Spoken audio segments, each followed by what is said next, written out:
Hello again, everybody, and welcome back to our next training video. We are going to talk about the force play slide rule and the implications that this has from both a player safety and rules perspective. Last year, we made a video on this very rule, and every year we feel it is imperative to reinforce the player safety components of the rule as well as the mechanics to properly umpire these plays. We challenge our base umpires to be engaged on these plays much longer, and it starts by first getting into the right position. Here are the categories of an illegal slide in the high school rulebook. If a violation were to be called, it needs to be able to fit one of these categories. Please understand that this is not a must-slide rule. However, he must do so legally with one leg and one buttock on the ground. The penalty for such violation would include the runner being called out, the batter runner also being called out, and all runners returning to their bases occupied at the time of the pitch. In this play, the runner sticks his right hand in the air as he is sliding and subsequently pops up into the second baseman. The moment the second baseman has to double clutch is a sign that he's been hindered. Err on the side of caution on this play and rule this interference. Base umpires need to be able to pick up when the runner sticks his hands in the air as a sign that he needs to stay engaged on the play. Also, we do not want to overcommit to the other side of the base. We want to make sure we have a perspective of where the runner is in relationship to the fielder and the bag. Here we have an example of a runner not sliding in a direct line towards second base. His initial momentum is taken into the bag, but then veers off into the fielder once he is sliding. One could also make a case for this being a crossbody slide as he completely turns over in his slide attempt.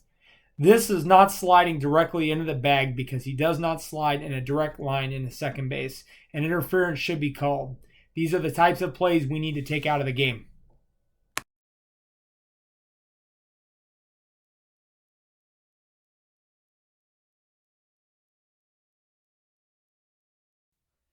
There is no must-slide rule in high school baseball, but the runner may not hinder or alter the play. These types of actions can happen at any base, and it is important to be alert for these. We would not want interference called on this play, as this is not an effort by the runner to hinder or alter the play. The key for us is not to immediately jump out to the left side of home plate, but rather to remain point of plate and then adjust based on where the throw takes us. Again, the runner is not required to slide. However, he is obligated to not hinder or alter the catcher in this case. If you are explaining this to the coach, by rule, this runner does not have to slide, and in my judgment, he did not alter the play. We miss a force play slide rule violation, and this comes down to a breakdown in mechanics. When a double play is happening, we need to be moving over to the right side of the working area for our next possible play. Most importantly, being on the right side gives us a perspective of where the runner is in relationship to the bag and the fielder. When the runner begins to deviate is an indicator that he probably won't be sliding directly into the bag, and as you will see, he slides on the outfield side of second base and into the fielder. Our chest should also be with the ball, as there is no reason for the base umpire to turn towards first base since there is no return throw.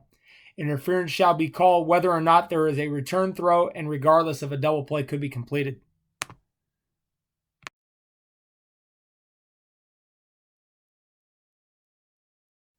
On this play, we have a runner who slides directly into second base with his lower half.